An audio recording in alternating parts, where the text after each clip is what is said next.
Marami ang nalungkot at nasaktan na maghiwalay si Enrique Hill at Liza Soberano na tinawag na lisken ng mga fans. Kaya naman ay marami pa rin broken-hearted na until now ay umaasa pa rin na sana one day ay makita pa rin nila si Enrique Hill at Liza Soberano na gumawa ng pelikula at teleserye. Sabi nga nila, hanggat hindi pa kinakasal sa Enrique Hill at Liza Soberano ay umaasa pa rin sila na sana one day ay makita sila sa big screen o sa teleserye. Ngayon nga ay malapit na ipalabas ang latest project ni Liza na animation sa Hollywood. Ay very happy pala si Enrique sa nangyayari ngayon kay Liza. Ating alamin kung gaano ka-happy si Enrique sa nangyayaring mga magagandang bagay kay Liza Soberano. Ating alamin.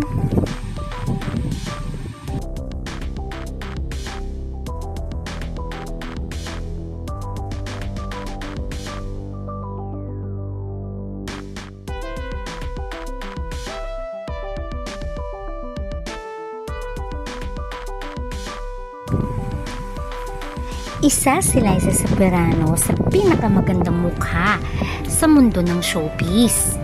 At hindi lamang siya maganda, pagkus kahit sa ibang bansa ay na-appreciate ang beauty ni Liza. Samantalang si Enrique Hill naman ay isang heartthrob. Pinagtagpo sila ng tadhana at nakagawa ng teleserye kung saan naman ay tinangkilik ng masa at nagsunod-sunod na nga ang proyekto ng lisken. Naging hottest love team din sila. Marami rin sila naging endorsements at sunod-sunod din ang pelikula at teleserye. At lalong naging masaya ang fans nang inamin nilang sila ay mag-boyfriend at girlfriend. Umabot din ng almost 8 years ang kanilang relasyon. Until one day ay bigla na lang naghiwalay ang dalawa.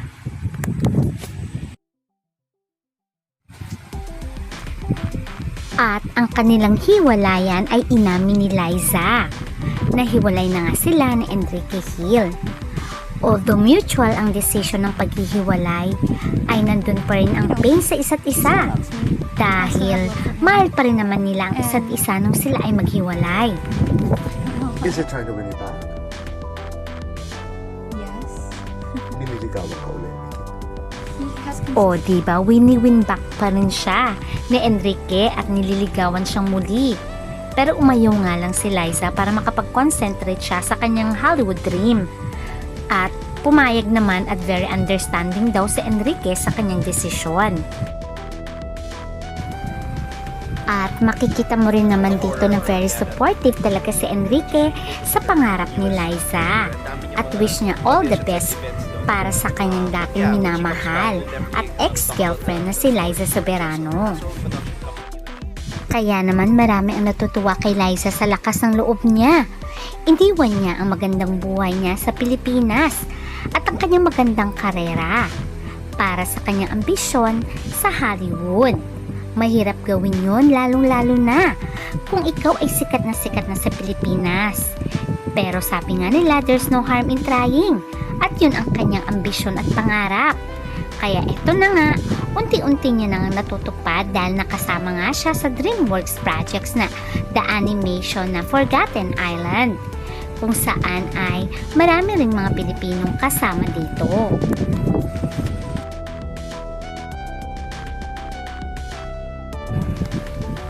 Bukod sa Forgotten Island, ay meron pang mga upcoming projects si Liza na isa pa ring animation na sa Sun Chaser ang title.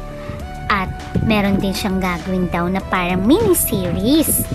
At may plano rin siya na gumawa ng pelikula sa Pilipinas basta maganda daw ang istorya. Pero ayon sa mga fans, sana nga si Enrique na lamang ang kanyang makapareha para masaya ang lisken fans. Kaya ang mga fans ay umaasa pa rin na one day makita pa rin nila si Liza at Enrique Hill sa big screen o teleserye. Alam nyo ba na nagkatotoo ang sinasabi ni Enrique noon kung sino ang kanyang Hollywood crush? At sabi niya ay si Liza. Pero sabi nga ni Liza dito, I'm not in Hollywood. Your Hollywood crush. Someday daw. Ikaw na lang. Sorry. I'm not a Hollywood. Magiging. O, diba? Parang nagkatotoo din ang hula nga ni Enrique kung sino ang Hollywood crush niya. At ang sinabi niya nga ay si Liza. Ikaw na lang. Pero sabi naman ni Liza ay, I'm not into Hollywood. At ang sabi nga ni Enrique ay, magiging daw, soon. At nagkatotoo nga. Dahil unti-unti na ngang makikita si Liza sa Hollywood. At ang latest nga niya ay ang animation na Forgotten Island. At hopefully nga ay makita na natin siya sa iba pang Hollywood movies. At itong ating aabangan.